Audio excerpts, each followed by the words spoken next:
আবার একটি নতুন রেসিপি নিয়ে আপনাদের সামনে চলে এলাম। রুই মাছের ঝোল। রেসিপিটি শুরু থেকে শেষ পর্যন্ত দেখার অনুরোধ রইল আপনাদের পাশে। রেসিপিটি শুরু করা যাক।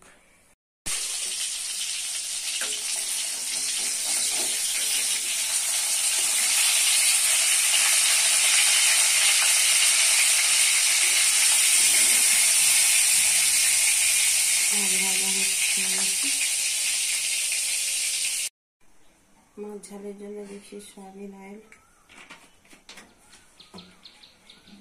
মাছ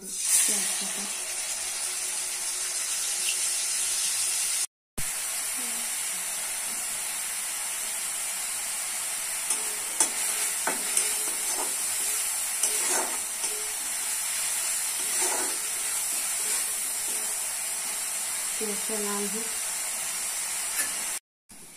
পেঁয়াজ লাল হয়ে গেছে, দিচ্ছি হলুদ গুঁড়ো, দিচ্ছি লঙ্কা গুঁড়ো, দিচ্ছি জিরা গুঁড়ো, দিচ্ছি লবণ, দিচ্ছি জল,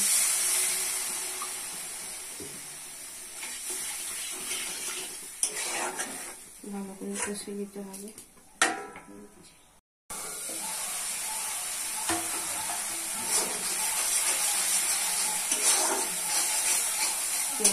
হয়ে গেছে, দিচ্ছি জল,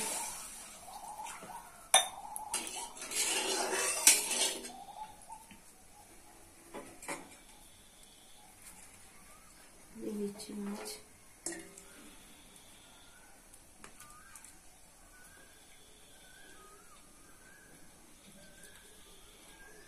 ফুটলে নামিয়ে দেখাচ্ছি। মাছের ঝোলের রেসিপিটি রেডি হয়ে গেছে। কত সুন্দর, কত কালারফুল, কত টেস্টি। বাড়িতে করে খাবেন, পরিবার করে খাবেন। রেসিপিটি ভালো লাগলে সাবস্ক্রাইব করবেন, লাইক করবেন, শেয়ার করবেন। সুস্থ থাকবেন, ভালো থাকবেন, পাশে থাকবেন।